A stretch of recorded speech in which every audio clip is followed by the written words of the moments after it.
지중해 무역이 우위를 상실했다. 오스만 제국에게 제노바의 해양 거점들이 정복당했다. 무역이 어려워지자 금융업이 발달했다. 14세기 말 제노바 거대 상인들과 은행가들은 바르셀로나의 사적 은행들이 붕괴하자 이베리아 지역에서 가장 중요한 금융가가 되었다. 15세기에 이베리아 통치자들과 제노바 은행가들은 연합했다. 당시 제노바 은행가들은 잉여 자본과 잉여 인력을 투자할 공간을 이베리아의 신대륙 식민지에서 얻을 수 있었다. 제노바 은행가들은 식민지에서 얻은 은에 대한 독점권을 얻었으며 은을 금과 한화음과 교환함으로써 유럽이 금융에 대한 지배력을 높였다. 물론 그 이익을 이베리아 권력과 공유하면서 양자의 연합이 견고해졌다. 네. 국가가 자본가의 위원회라는 이건 어디서 나와요? 마르크스의 공산당 선언에서 나와요. 국가는 자본가들을 위한 위원회다. 그렇죠? 자본가의 이익을 대변하고 있다. 이렇게 이 얘기를 하고 있는 거예요. 그래서 처음에는 그렇죠.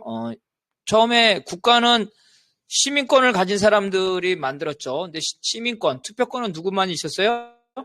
자본가에만 있었다, 옛날에. 그죠? 그래서 이러한 투표권은 자본주의, 그죠? 부르주아만 가지고 있었기 때문에 바로 의회는 부르주아의 대표죠. 그래서 국가가 자본가의 위원회라는 말은 공산당 선언에 나와요. 근데 우리가 투쟁을 통해서 노동자까지도 투표권을 가지게 됐잖아요. 그래서 이 시민권을 가지고 있는 자본가의 위원회라는 것, 이게 시작이 이탈리아 상업도시에서 생겼다는 거예요. 왜냐하면 이탈리아 상업도시에서는 왜 그러냐면은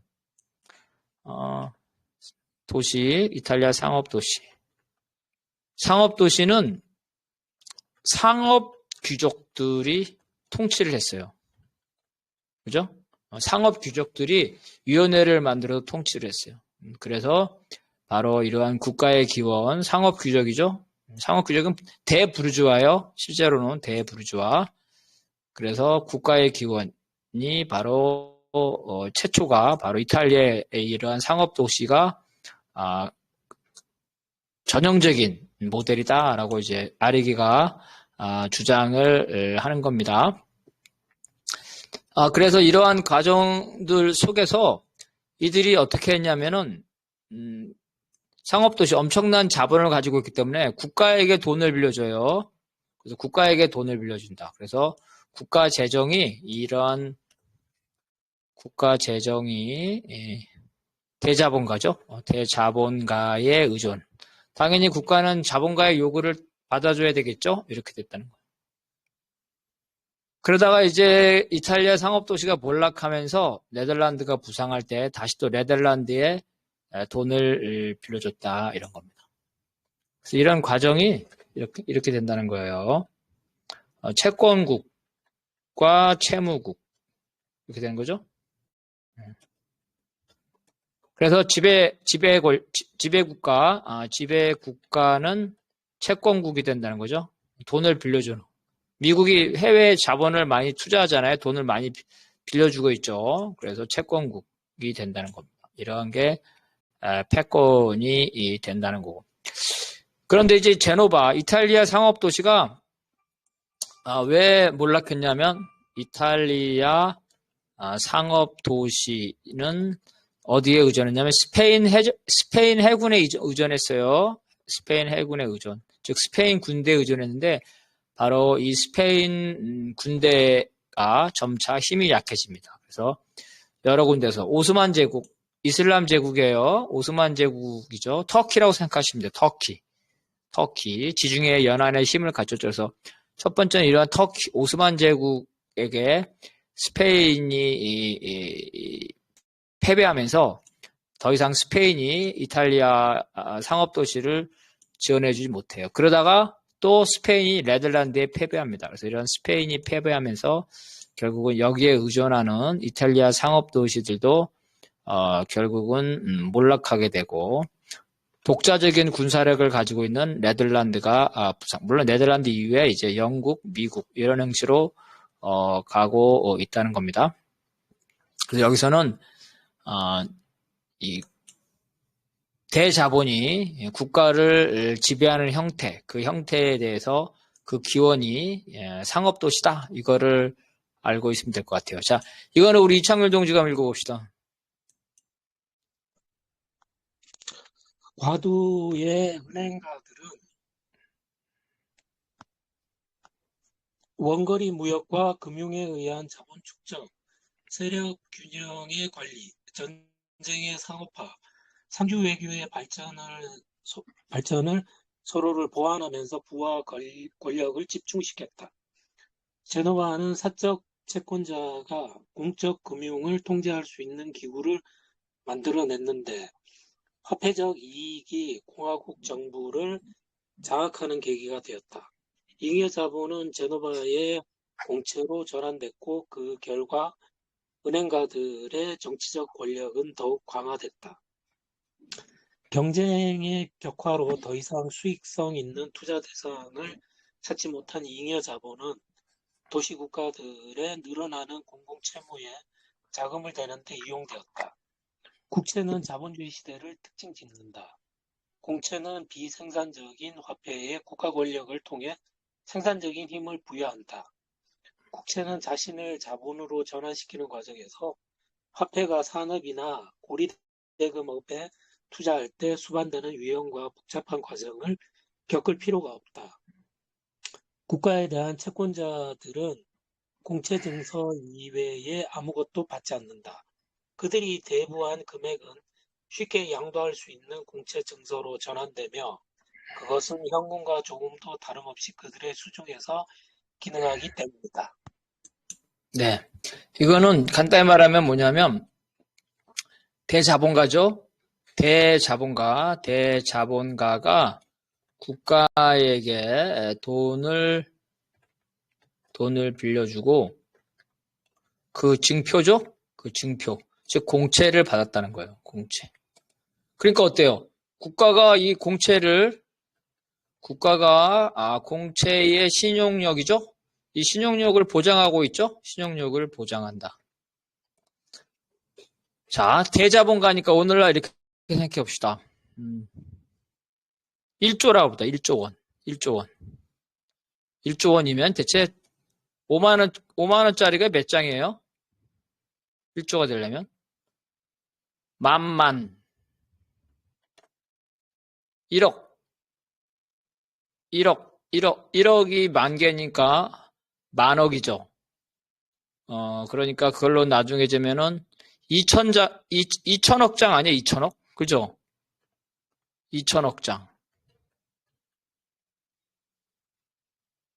그렇게 되는 거 아니에요? 2천억 장? 1조. 그래서 5만 원권을 가진다고 생각해봐요. 그 부피가 엄청나겠죠? 자, 이 부피가 엄청나다. 이걸 1조 원을 가지면, 근데 어때요? 공채로 가지면 한 장, 공채 한 장. 공채 한 장이 일제야. 한 장이 1조. 써 있는 거 1조라고. 그죠? 그러면은 유통하기도 편리하겠죠? 보관하기도 편리하고. 물론 오랜 시간 보관한 건 아니죠. 이게 바로 공채 증서라는 거예요. 현금과 다름없어. 왜? 국가가 무력으로 보장해 주니까. 그래서 이러한 공채를 가지고 자, 국가는 이들에게 돈을 빌렸으니까 이들이 원하는 대로 해줘야 되겠죠. 그래서 이들의 요구대로 받아주고. 그래서 이러한 대자본가가 바로 국가를 장악하는 이 과정에서 중요한 게 바로 이 공채라는 겁니다. 너무 많으니까. 자, 그리고 다음에 이걸 함계남 동지가 한번 읽어봅시다. 1492년 스페인이 통일되면서 스페인은 이탈리아 지배를 놓고 프랑스와 전쟁했다. 스페인이 프랑스를 제압하면서 제노바가 스페인과 협력하여 재부상한다. 1519년 제노바 자본의 권력은 프랑스와 1세를 희생시키고 카롤 5세를 옹립했다. 16세기 제노바의 금융업은 카를 5세의 보호 아래 성장했다. 16세기 후반에 에스파냐 국왕에 대한 공식 대부자이던 제노바의 노빌리 베키가 상업에서 은행업으로 전환했다. 제노바 금융업자들은 1575년, 1596년, 1607년, 1627년, 1647년 연이어 타격을 입었다. 제노바인들은 그들의 동맹인 스페인이 전쟁에 묶여있는 동안 전쟁의 무대 뒤에서 돈을 벌어들였다. 제노바인들은 스페인을 통해 획득한 신대륙의 은을 유럽의 금이나 금이나 화폐, 채권과 교환했다. 스페인이 치룬 전쟁이 없었다면 제노바의 시대는 없었을 것이다. 그러나 제노바인들을 결국 끌어내리는 것도 바로 이 전쟁이었다. 17세기 중반 프랑스가 스페인을 압도하자 제노바로 쇠퇴했다. 제노바는 18세기에 걸쳐 프랑스의 위협 아래 있다가 결국 나폴레옹의 손에서 오랜 숙적 베네치아, 피렌체와 함께 멸망을 맞이하였다. 베네치아는 오스만 제국에게 패배해 무역로를 상실했고 신항로 발견으로 타격을 입었다. 유럽 광대국이 식민지를 획득하는 동안 베네치아는 16세기 흑사병, 포르투갈의 부상으로 고립됐다. 1630년 이탈리아 전역에 전염병이 창궐하며 당시 시민의 3분의 1이 죽었으며 베네치아의 쇠퇴는 가속화되었다. 네, 여기까지. 그래서 여기서는 이탈리아 상업도시니까 조그만 나라죠? 도시국가니까. 그러니까 군대가 없어요. 그래서 원거리 무역을 해야 되는데 자기 나라가 군대가 없어. 특히 바다로 해야 되는데 강력한 해군이 있어야 되겠죠? 그래서 누구랑 결합했다? 바로 스페인과 결합했다는 거예요. 그러니까 스페인이 강할 때는 이탈리아의 상업도시도 강했지만 스페인이 약할 때는 이탈리아의 상업도시도 같이 몰락을 했다는 거예요. 그래서 그 과정 속에서 처음에는 그 프랑스를 스페인이 이겼어요. 스페인이 이겼으니까 이탈리아 상업도시가 발전했겠죠. 그래서 나중에 스페인이 프랑스에 패배합니다. 또 네덜란드에도 패배하고 그래서 스페인과 함께 몰락하게 되는 겁니다. 어쨌든 스페인이 잘 나갈 때 이런 이탈리아 상업도시도 잘 나가서 스페인이 바로 그 미국, 아메리카를 장악했잖아요. 그래서 스페인과 함께 스페인의 군대가 내세워서 스페인이 이러한 은이나 금을 신대륙에서 빼앗아 오죠. 이것이 바로 이탈리아 상업도시에 들어갔고 이런 이탈리아인들은 바로 이것을 유럽에서 화폐나 채권으로 교환을 하면서 금융업에 나가겠다는 겁니다. 결국은 이러한 스페인이 쇠퇴하면서 제노바나 이탈리아 상업도시들은 쇠퇴해졌고 결국은 나폴레옹이죠. 나폴레옹이 유럽을 다 장악했죠. 그래서 나폴레옹 시대에 이러한 상업도시들은 완전히 멸망을 하게 됐다는 거예요. 그 과정 속에서 아까 말한 대로 오스만 제국이죠. 오스만 제국은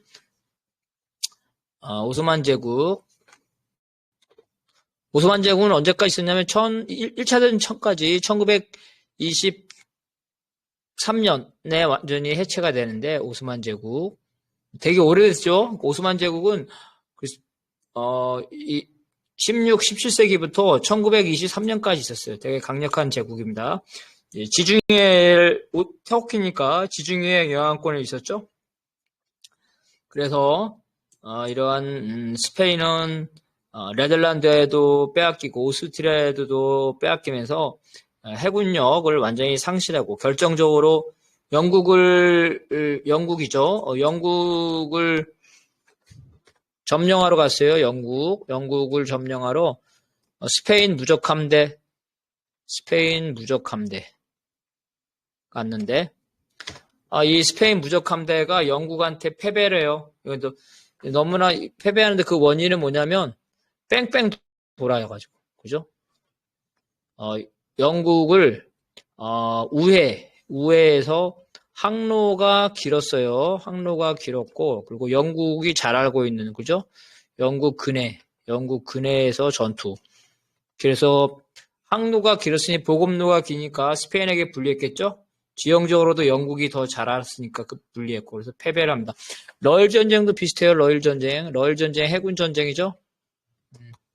러시아의 북양 함대, 유럽 함대라고 생각하면 돼. 유럽 함대가 먼 길을 돌아가가지고 우리 한반도 근처까지 와서 일본과 싸운 거죠. 너무 오래 돌아와서 지쳤고 보급로도 안 좋고, 그리고 주변에 지형지물도 모르게 패배했는데 스페인의 무적 함대도 결국은 영국한테 패배하면서 완전히 몰락하게 됩니다. 그래서 옛날에 스페인은 대단했지만 지금 스페인, 이탈리아는 많이 쇠퇴됐죠. 유럽에서도 되게 가난한 나라로 쇠퇴를 한 겁니다.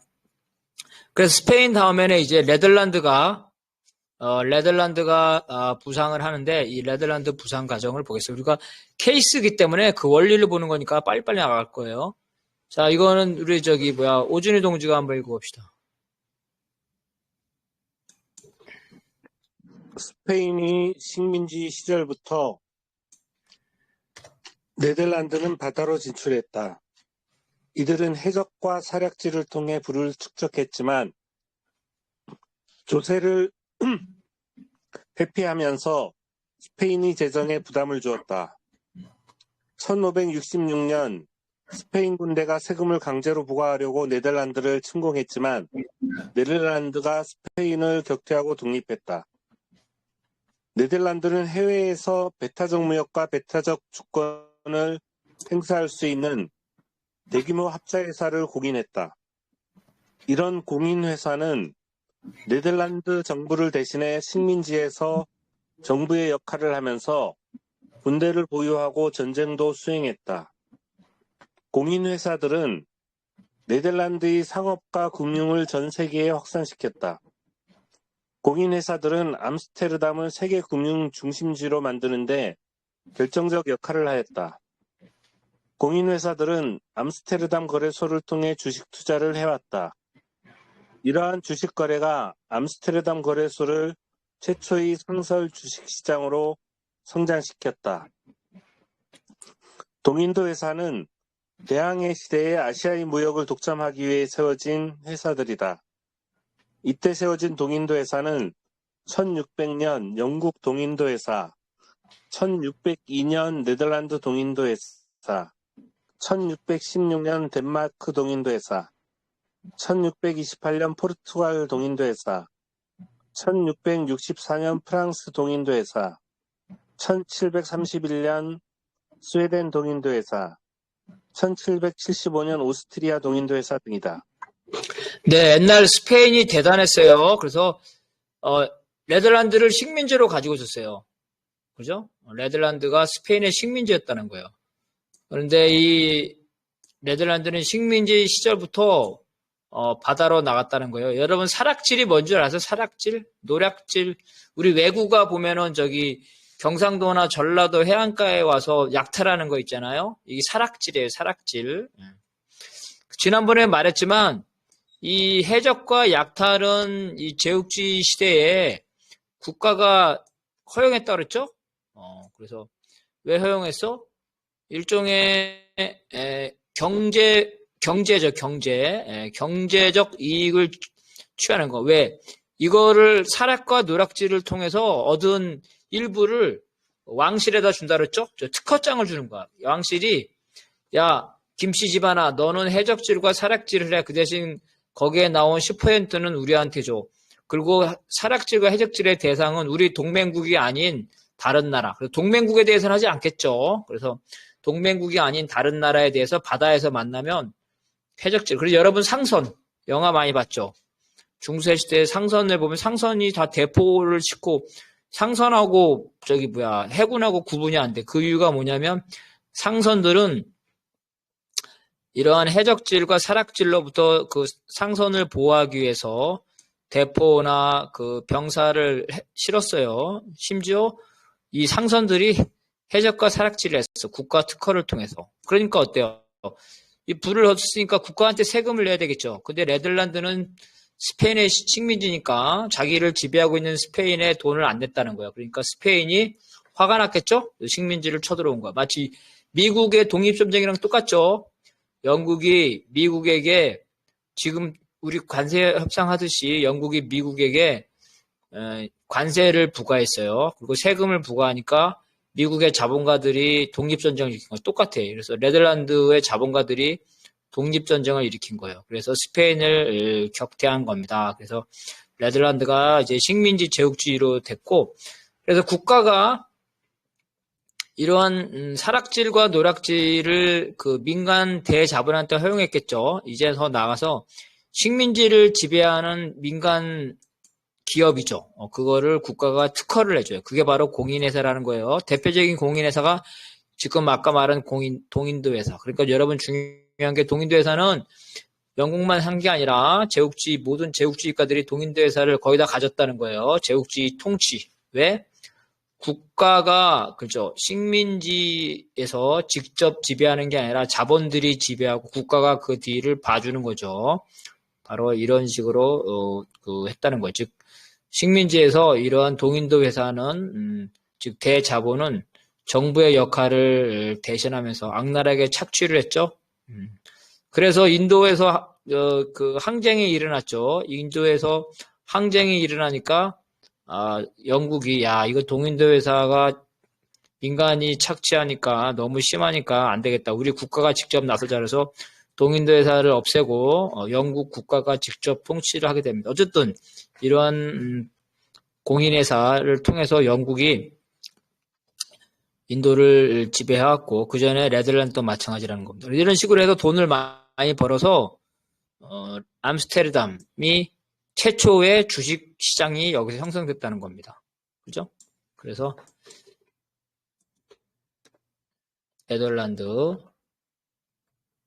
네덜란드는 성공한 이유가 뭐냐면은 이탈리아 상업도시는 스페인에 의존했죠? 의존하니까 뭐를 더해서 보호비를 줘야 됐죠. 보호비용. 그잖아. 스페인 군대가 스페인에 보호비용을 줬단 말이야. 근데 네덜란드는 직접 군대가 있어요. 직접 군대. 그래서 보호비용이 필요 없다. 그래서 이탈리아 상업도시보다 이윤이 더 많았어요. 더 많은 돈을 벌었다는 거. 그래서 금융이 모이면서 주식회사까지 생겨났다는 겁니다. 네.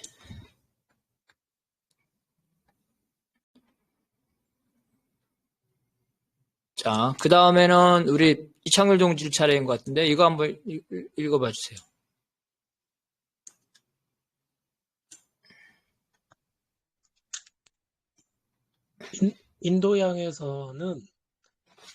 동인도에서는 네덜란드 상인 계급이 유럽에서 실현시킨 국가 자본주의를 복제했다. 네덜란드는 발트 무역에서 곡물과 군수품을 얻었으며 인도양 무역에서 고급 향신료에 대한 배타적 통제권을 얻었다. 이것을 통해 네덜란드가 인도양에서 부와 권력을 쟁취했다. 1610년경부터 네덜란드 상인 계급은 유럽 자본주의의 엔진이자 지배자였다. 네덜란드는 1648년 베스트팔렌 조약 당시 최고의 패권을 구가했다. 네덜란드가 대양에서 성공했던 이유는 이런 국가 자본주의의 복제 때문이었다. 제네바 역시 세계적으로 성공했지만 보호비용을 지불하면서 이베리아 제국주의에 의존했다. 네덜란드는 제네바와 달리 공인회사 때문에 외부의 보호비용을 지출할 필요가 없었다. 즉 네덜란드는 직접 상업 팽창에 관여하면서 수익을 극대화했다.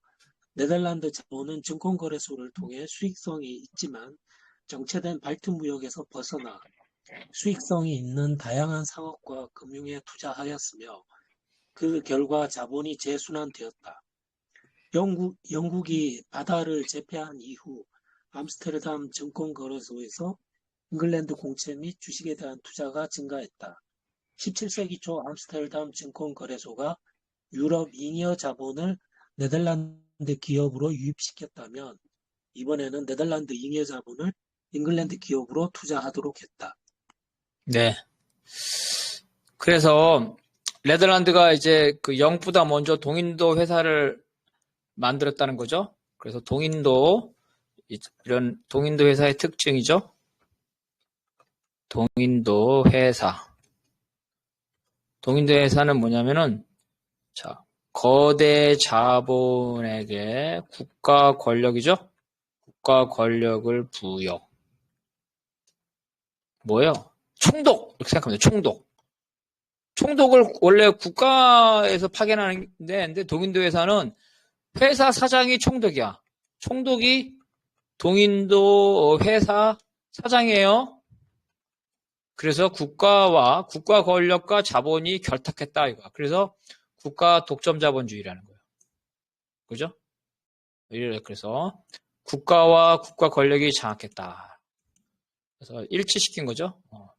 쉽게 말해 거대 자본에게 국가와 똑같은 권한을 준 거예요. 우리 일제 식민지에 일본에서 일본 정부가 총독을 파견했는데 대부분 군인들이죠. 육군 대장 이런 사람들 파견했는데 동인도에서 초기에는 그게 아니라 사장, 그죠? 회사 사장이 총독을 역할을 했다는 거예요. 그래서 이제 이런 네덜란드가 이런 동인도 회사를 성장했고 이제 1648년 베스트팔렌 조약의 최고의 이 전성기였다는 겁니다.